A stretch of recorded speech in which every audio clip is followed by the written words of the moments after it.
Parachat Noach cours numéro 2. Le déluge est appelé par le Navi Mé Noach. C'est Mé Noach, les eaux de Noach. C'est drôle. Pourquoi les eaux du Noach? Le déluge, c'est de l'eau. Oui, mais Prends l'eau de Noach. voilà. Eh bien, on tient Noach comme responsable du déluge. Parce qu'il n'est pas intervenu pour Parce qu'il n'a pas prié que soulever Hachem annule. On va regarder, par exemple. Avraham Avinu. C'est quoi l'antithèse de Avraham Avinu? Avraham Avinu, c'est quelqu'un... Opération, ouais. Opération, comment on dit, sans anesthésie. Ouais, sans anesthésie. Fait canicule 50 degrés. Il voit 3 Arabes. C'est quoi 3 Arabes? C'était pas des Arabes antérieurs, les Arabes. C'était des gens les plus... On peut dire quoi? Ouais. 3 Bédouins. Ishmaélim, c'est ce caractère-là. Le recet total. C'est quoi l'antithèse de Avraham Avinu? Sodome et Gomorrhe. Interdiction formelle De recevoir et d'aider qui que ce soit. Évidemment, le prétexte était parce que ça abîme l'économie. Ouais. Il y a trop de monde qui vont aller. Qu'est-ce qu'Avraham Avinu fait? Il n'arrête pas de prier pour Sodome et Gomorrhe, qu'Hachem les protège, qu'Hachem les sauve. Je ne comprends pas. Il n'y a rien de plus rachat. Sodome et Gomorrhe dans la Torah, c'est Sodome et Gomorrhe, c'est le symbole du mal. Même un voleur, c'est moins grave. Il a besoin de manger, il vole.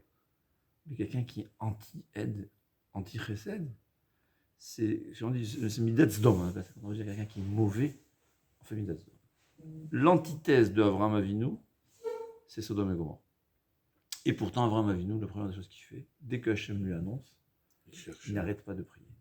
Et le lendemain matin aussi, il s'est levé. C'est-à-dire, Farshim m'explique qu'au fait, il voulait se lever pour Shacharit, faire Shacharit, que la Tfila a plus de pouvoir. Mais Hachem, il savait que si Avraham Avinu allait prier, il n'aurait rien pu faire. Qu'est-ce qu'il a fait? Il a devancé la Tfila d'Avraham Avinu. Noach, on lui reproche de ne pas avoir prié pour sauver le monde. Au point où on considère qu'il est comme s'il était, on le tient responsable du Maboul. C'est incroyable.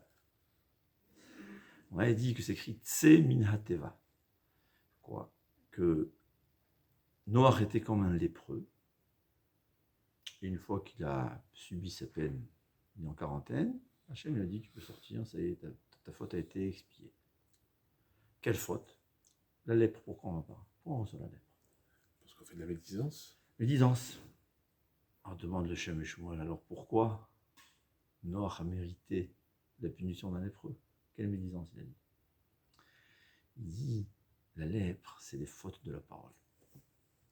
De la même façon qu'il y a un interdit de parler là où il ne faut pas parler, il y a une obligation de parler là où il faut parler.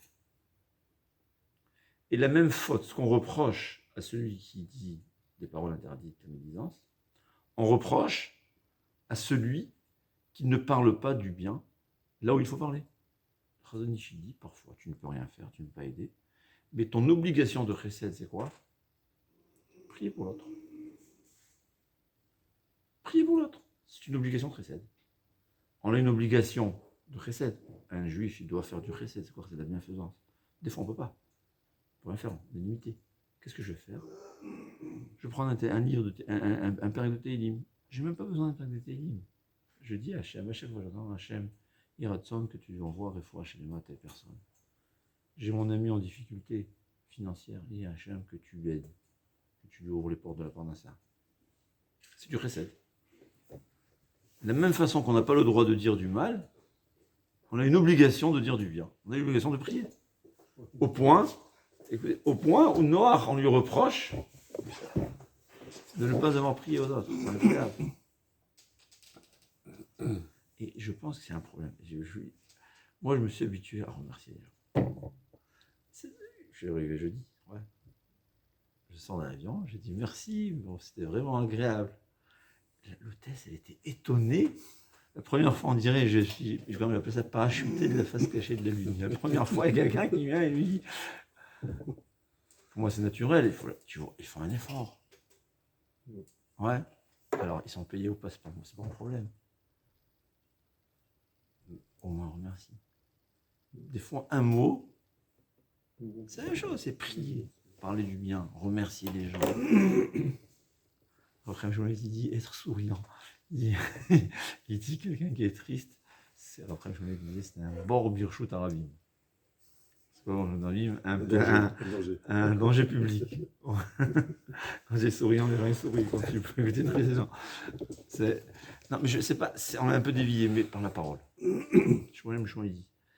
Le même interdit qu'on a de parler, de dire des paroles interdites, on a un interdit de se taire là où il faut parler. Alors là, on parle de Noach qui n'a pas parlé, qui n'a pas prié, à la différence d'Avram Avinu. Mais je pense que c'est toujours là où on peut remercier. C'est chaque parole. S'habituer à prier pour les autres. On a tous dans la famille, on a tous des connaissances qui ont besoin de prier. Prier. Tout le temps prier, c'est comme ça les Gdolim. Des gens, il s'avère que les Gdolim priaient 20 ans sur le parquin. Tu n'es même pas venu me dire, tu es venu chez moi me prier, de prier pour toi, tu m'as dit tes problèmes, tu m'as même pas dit tes problèmes. Ça fait 20 ans que je prie pour toi. 20 ans. Rabbi Yashiv, il dit encore pire. Il dit, la lèpre, c'est écrit qu'elle vient Mishum Retzira, le meurtre. Il dit Noach, il a eu la punition d'un meurtrier.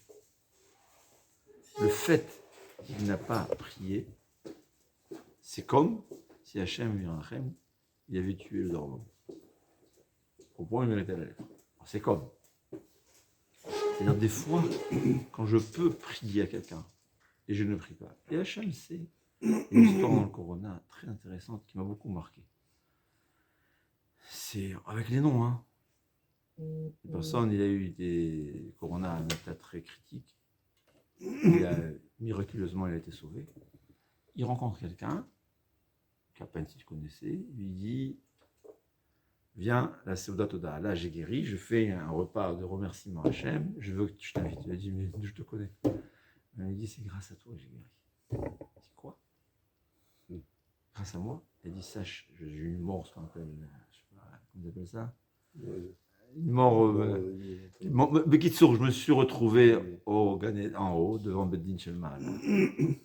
Et j'ai vu que on m'a redonné la vie grâce à ta prière. Ma prière à moi. Tu savais, il avait prié pour telle personne. Tu sais combien de fois tu veux dans la prière pour telle personne. Il a vu, il a dû faire un Perek Tehilim. Il attend que Refoua chez les mains à telle et telle personne. C'était la goutte qui a fait déborder le vase. Alors cette personne, il va arriver en haut. Après 120 ans, on lui dit tiens, donnez la vie à quelqu'un. Et Chazvé Shalom, s'il n'avait pas prié, on lui aurait reproché ce qu'on a reproché à Noir. Sans parler du fait que même si c'est des fois, même si notre prière n'est pas la goutte qui va faire basculer, c'est toujours une mitzvah de toutes les façons. Hein. Mais parfois, il faut savoir. Donc, dit les Shem Shmuel, les fautes de la parole, c'est pas seulement dire ce qu'il ne faut pas dire, c'est ne pas dire ce qu'il faut dire. Combien de gens, combien d'histoires dans les chiffres, une parole, ça sauve la vie de quelqu'un. J'en ai des prières aussi. Une bonne parole. C'est un mais noir, rappelez-vous. Le déluge, le Navi, mon Navi Yeshaya, mais noir. Le déluge de noir. Le pauvre, ce qui a fait noir. C'était le plus grand sadique de la génération. Mais t'as pas fait comme avant la vie. Tu n'as pas prié pour ta génération. Ah, c'est vrai que c'est des Réchaïm. Ils étaient pas pire que ceux dans mes morts, et pourtant avant la vie, il a prié. Alors, attends, si tu veux prier. Priez pour des Réchaïm, oui. Priez pour des Réchaïm. Réchaïm Gourim, c'est sûr qu'Akash Baruch Hu ne le veut pas. Priez qu'il fasse tchouva, il n'y a rien de mieux. Oui, priez. Un mot, un remerciement. Combien de jours, faut t'imaginer combien de gens, des chauffeurs de taxi, combien d'histoires. Tu lui dis, c'est la première fois. Ça lui donne une force pour toute la journée. Voilà. Il est déprimé, quel travail, il est chauffeur. Tu fais avec un sourire, merci beaucoup, tu m'as ramené. Tu as donné la force pour toute la journée. Tu as donné la vie pour une journée entière. Avec quoi? Une petite phrase. Il faut être sincère. Et c'est vrai. Un homme, il doit apprendre à remercier. C'est ça, Ménor, ce qu'il faut apprendre. On lui reproche, Chas Shalom, c'est incroyable quand on regarde chez lui. C'est comme, enfin c'est ça le dit. Il est responsable de la mort des générations du début. Incroyable. Koltov.